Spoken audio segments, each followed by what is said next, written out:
In this video, I'm going to show you how to use special right triangles to find missing sides of your 45, 45, 90 or your 30, 60, 90 special right triangles. So I've got the first picture of a triangle here where I've got two sides marked, and this implies that this is a 45, 45, 90 because it's isosceles if two sides are the same, meaning the other two angles have to be the same. And then we call these sides across from 45 just the legs. So the rules are x, x, and x squared root 2. The hypotenuse is your x squared root 2 side. But I like to call this my leg times my square root of 2 is how you find that side. For a 30, 60, 90 triangle, if 60 is given, then that implies this upper one is 30. Across from 30, we have the short leg. Across from 60, we have the short leg times the square root of 3, x times the square root of 3. This is called the long leg, which is equal to the short leg times the square root of 3. And then across from 90, we have 2 times the short leg. This is our hypotenuse, and this is 2 times the short leg is how you find it. All right, so let's use these. In number 1, I have that this side is 3, meaning this other side is 3 because we have those marks there that say, hey, these are congruent. That means that this is a 45, 45, 90. The rule is that these sides we call x, and this one would have to be x times the square root of 2.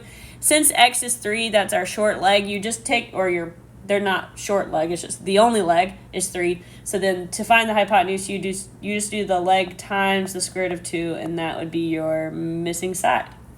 For number 2, across from 30, we have 5. That is our short leg, so this is x. Across from 90, we do x times 2, so my hypotenuse is going to equal 10. You just double the short leg to get the hypotenuse. And then across from 60 is the short leg times the square root of 3, and so that would be my long leg. All right. Number 3, we have another 45, 45, 90. These sides are our legs. We call them x. This side is x root 2, and it is equal to 10. So since we are given the hypotenuse, and the hypotenuse is x times the square root of 2, we're just going to set it equal to what the hypotenuse is. It's 10. I'm going to divide by the square root of 2 on both sides. I'm going to multiply by 2 on the top and the bottom of this fraction because I need to rationalize the denominator. We are not allowed to leave radicals in the denominator. And so then I have 10 root 2 across the top, and across the bottom, the square root of 2 times itself leaves us with 2. And then finally, 10 over 2 reduces to 5. And so I have that x is equal to 5 times the square root of 2. So this side would be 5 root 2. And this side would be 5 root 2. All right, number 4. We have a 30, 60, 90 triangle. We're given the hypotenuse. The hypotenuse is 2x, or 2 times the short leg.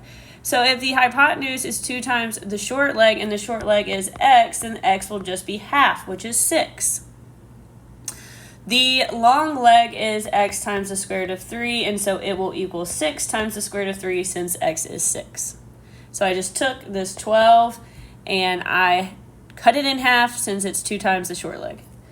All right, number 5, we have 30, 60, 90 triangle. We are given the side that is x square root 3. And so across from 60 is always x square root 3. So I'm going to set it equal to 6. I'm going to divide by the square root of 3 to get x alone.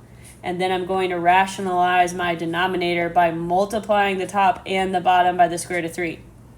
6 times the square root of 3 is just 6 root 3. And then on the bottom, root 3 times root 3 is 3. And then 6 over 3 reduces to be 2 root 3. So that's going to be my short leg. My hypotenuse, the rule is to do 2 times x, and this is x. X is the short leg, and so I'm going to double that to get the hypotenuse, which is going to equal 4 square root 3. I just multiplied it by 2. All right, number 6, I've got a 45, 45, 90. I know that the legs are the square root of 3. I know that the rule for the hypotenuse is x root 2, and x is the square root of 3 because that's what the legs are. So it's just leg times the square root of 2. So that will be the square root of 3 times the square root of 2, which is the square root of 6, and that can't be simplified.